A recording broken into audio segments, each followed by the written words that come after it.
If you find a historical rub line, you can kill a deer on that rub line the rest of your life. I mean, it may be a spike or it may be a 12 point, but the bucks are going to travel that trail because of the thermals or whatever it is, the cover of the thermals. It's one of the two, and that's where the spot is. Even though you can't see it or smell it, they know. And along that line, where your best access is, like let's say you've got a road that horseshoes in on the top of a bluff or the top of a ridge line, and you find this scrape down in this spot. Well, if you can follow historical rubs, which are pretty common, to a point that you can access closer to the road, make your mock scrape there along that trail. Put your camera up perpendicular to where the deer does not know it's there and catch him walking. Don't put it necessarily on like a big community scrape where he's going to spend some time. You know what I mean? Make you a little mock scrape, little bitty small mock scrape where he may stop, pause, smell, walk.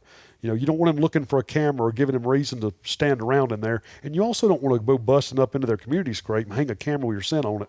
You know, even though it's there early, and you know, we haven't had a lot of trouble with deer seeing our cameras, but we're putting them up in September and we don't check them for 4 months.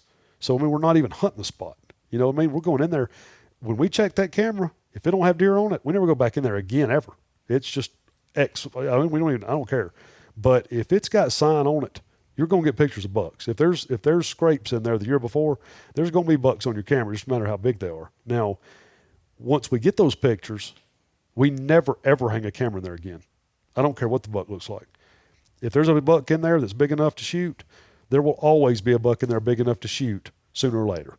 You know what I mean? It may not be the next year. If one gets killed, you may have to wait a year or two for another big one, because you know how people do. It don't matter if it's public or private. If there's a big buck in an area nowadays, everybody's got a picture of him. Mm-hmm. People got cameras out. If you think there's never been a person in an area, there's been 10. You know what I mean? So, I guarantee you're going to get a picture of a guy on your camera if you think you're in the middle of nowhere. But if you've got pictures, if you've got those specific dates of a good deer, he's going to be there. And once he's dead, he was there for a reason, and another one's going to take his place. Either one that's that big already, that was territorial, he wouldn't let him live there, or you just may have to wait for another one to grow up. But people gravitate to that spot because of that deer. Once that deer is dead and they quit getting pictures, the next few years, they'll leave. Same way with turkey hunters. I mean, you get a bunch of turkeys in an area, you'll have 400 trucks for about 5 years. Once all them turkeys are dead, people leave, and they forget about the spot. 10 years later, you got the spot to yourself. It's the best place you got for about 3 years. You know, and then everybody shows back up. You got to go back to the other place. And that's the way bucks are. Like big bucks, they always come to that same spot. They're always, once you find those places. We gotta explain historical rubs in detail. Okay. So when you say you go and find those historical rubs, and you even use the phrase like, if you find that, you can kill a buck on that trail the rest of your life. What exactly are you talking about with historical rubs? Because, you know, you could go out right now and you could find some whip rubs from last year. You could even find some bigger rubs from last year. Are you talking about trees that have been rubbed multiple years in a row, or just any rub? No, any tree. Our rule of thumb is we create the loop. We will not even hang a camera until we find an entire loop where bucks are traveling. Like that rut loop is what I call it. What we do, you know where the scrapes are at postseason. So we'll find a scrape, mark it, okay? Well, you can't just put a camera. You can. I mean, if you've got very limited time. But, I mean, if you've got 4 or 5 hours, don't spend it on 5 different places. Spend it in one. You know, and it may mean 6-8 miles, but stay in that area. Find a second scrape or a rub. It's easy to find fresh rubs postseason. They're easy to see, even easier than scrapes. So if you'll mark every scrape and every rub that you can find in that area, all you need is 2. If you can find a scrape and a rub, even if it's a new scrape and an old rub, I don't care if it's a whip rub. I don't care if it's a tiny little tree that's been just touched. Mark it. Mark every one of them. And all you do is make a dotted line. Like as soon as you get 2 spots, you got a line. You find another spot, you got another line. You find another spot, you got another line. And pretty soon it just makes a big loop. And then you can look at your access. So then you've got wind direction, you've got access, you've got thermals, you've got thickets, you've got lines of travel where the people are going to park. You know where everybody else is going to access it. You know how the deer are going to get pushed if they're spooked. That loop will tell you every single thing that you need to know of how you need to hunt those deer. And when you find the spot that's the most ideal, like let's say you can get to them for 100 yards from the truck on a north wind at this spot. Mm-hmm. Well, as long as it's on the loop, if you've got, it don't matter if you've got rubs the size of your pinky finger. If there's a rub this big around, or the size of a softball, a half a mile away on that loop is the same deer, or the same group of deer, and you can kill that giant right there where there ain't no sign at all as long as it's on that loop. So as you follow that loop, you're going to notice in the terrain why he's there, and every bit of that topography, people usually pick that apart, and it's like, I want to hunt this saddle, but they don't look at it like these deer are traveling these 6 saddles, this giant area.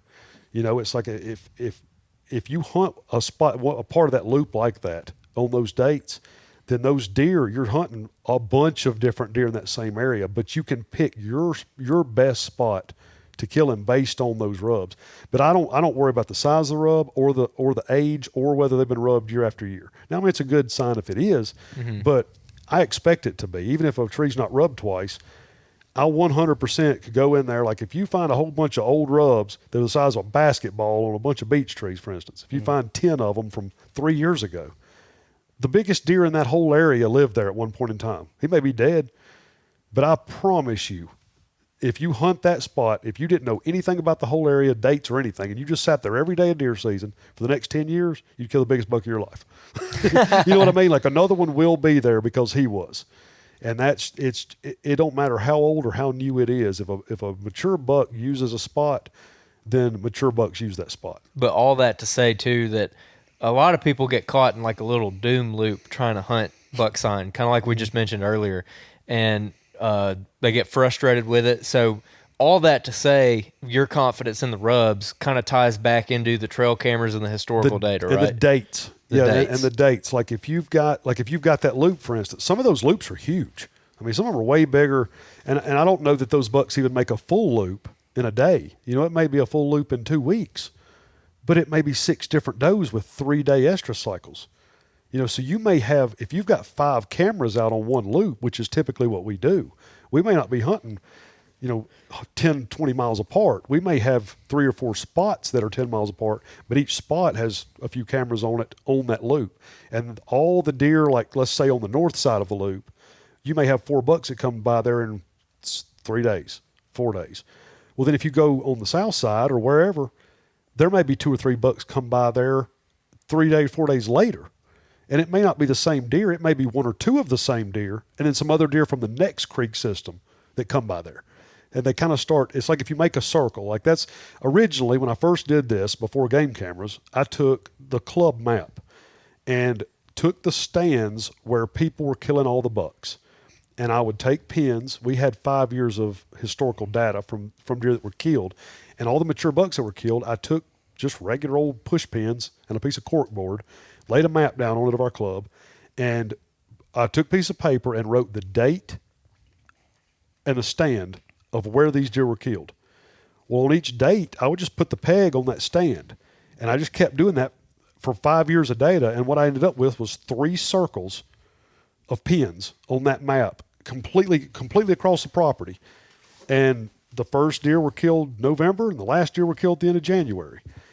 And when you've got, like, let's say you've got 40 bucks killed in 5 years. Well, if all 40 of them are killed in 3 spots, and all of them are within a 10-day period in those spots, you just deleted the entire club other than those circles for 4 months.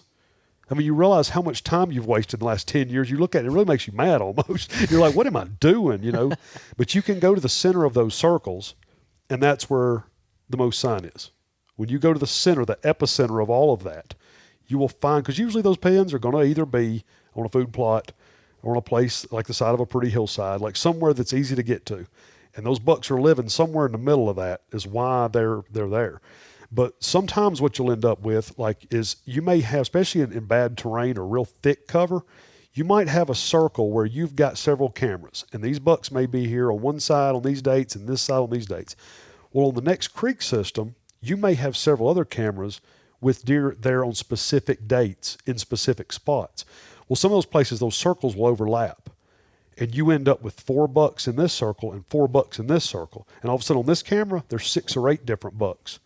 And that's our favorite spots. Where you can get where those loops intersect, your odds just double.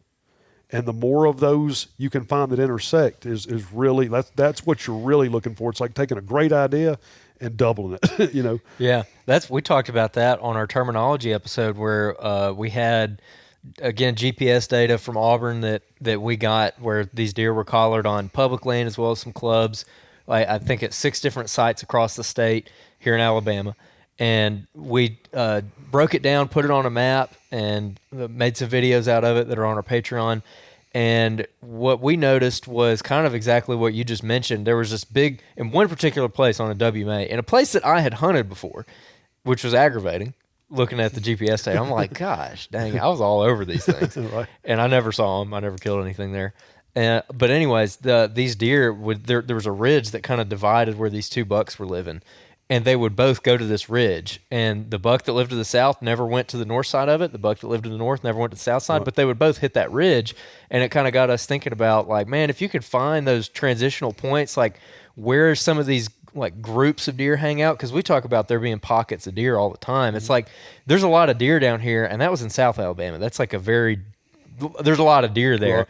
But they're still in pockets. You know, it's not like there's just literally deer behind every tree. They still are living roughly in pockets. So it's like if you find one pocket of bucks and another one, it's like where do they kind of overlap, and then playing your odds in that spot. That could be like a potentially really good tactic. Oh, yeah, absolutely. Yeah, and the thing is too, people kind of forget that bucks are territorial, and see, does kind of are too. Does don't like to be around other does when they're in estrus.